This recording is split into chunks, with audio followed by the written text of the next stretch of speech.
Kolkata Apollo hospital থেকে আমাদের doctor আসছেন এবং শুধু অ্যানোমালি স্ক্যান নয়, পেটের থেকে জল বের করে সেটা পরীক্ষা বলে।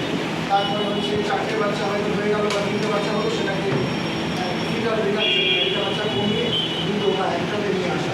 এটা এখানে সাকসেসফুল আমাদের এখানে প্রায় 4-5 মাস হলো শুরু হয়ে গেছে। এই সেন্টারে অ্যানুয়াল স্ক্যানগুলো হয়। বাচ্চাদের পেটের মধ্যে থাকাকালীন বাচ্চার ফিটার ইকোকার্ডিওগ্রাফি এগুলো শুরু হয়েছে।